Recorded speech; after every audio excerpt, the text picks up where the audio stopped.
Au Parlement européen, à la Commission, au Conseil, un silence assourdissant continue d'entourer la question des vaccins et la question du contrat de 71 milliards de dollars, oui j'ai bien dit 71 milliards de dollars, passés dans des conditions d'opacité remarquables par Madame von der Leyen avec les grands laboratoires et notamment le laboratoire Pfizer. Ce sont des milliards de doses qui ont été achetées, dont on se demande bien à quoi elles servent dorénavant. Partout dans le monde, on détruit les doses de vaccins contre le Covid-19. La vérité commence peut-être à se faire jour. La semaine dernière, le ministre de la Santé allemand, Karl Lauterbach, qui ne passe pas pour un grand plaisantin, a reconnu publiquement s'être trompé. Et il a reconnu publiquement que un sur plusieurs milliers de vaccinés présentait des troubles dus vraisemblablement au vaccin, qui pouvaient être des troubles graves et pour toute la vie. Ailleurs, en Basse-Autriche, c'est une région de l'Union européenne qui se propose d'indemniser les victimes des vaccins et d'ailleurs aussi d'indemniser celles et ceux qui auraient abusivement été expulsés de leur travail, auraient perdu leurs revenus parce qu'ils ne voulaient pas se faire vacciner. On sait que la Thaïlande porte plainte après le décès suspect d'une jeune princesse. On sait qu'un peu partout dans le monde, les cas de décès de sportifs de haut niveau, de jeunes en pleine santé, semblent pouvoir être attribués aux effets secondaires des vaccins.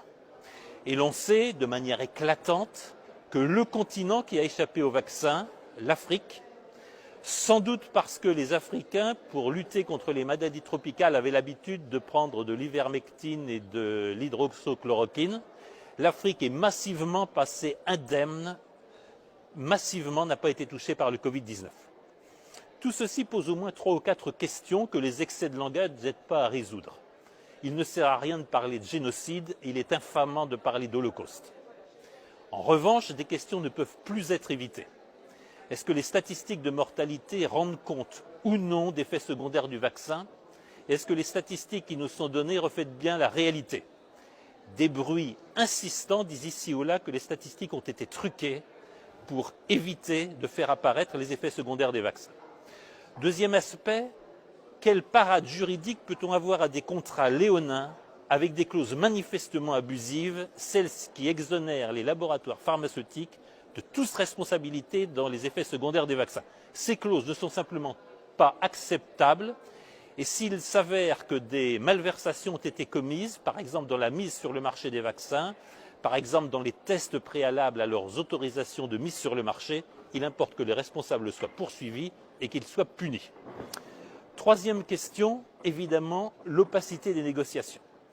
Comme le réclament avec de plus en plus d'insistance nombre de gouvernements et nombre de tribunaux, il est nécessaire que toutes les clauses des contrats et toutes les conditions annexes soient révélées de manière transparente, discutées, établie et s'il y a besoin, corrigée. Parce que la situation veut qu'aux États-Unis, la déclassification des documents relatifs au vaccin va faire éclater la vérité. Et on peut faire confiance à la justice américaine pour aller jusqu'au bout. Les class actions sont là pour ça. On sait que dans un certain nombre d'autres pays du monde, la réalité commence à se faire jour. La propagande massive en faveur de la vaccination, l'interdiction des traitements qui pouvaient faire concurrence au vaccin, traitements qui, comme par hasard, n'étaient pas porteurs de royalties pour les laboratoires pharmaceutiques, tout ça sent la corruption à plein nez. Il est nécessaire que l'Union européenne fasse rapidement la lumière sur ce qui pourrait être l'un des plus grands scandales de son histoire. Nous y avons droit, les citoyens de l'Union européenne y ont droit.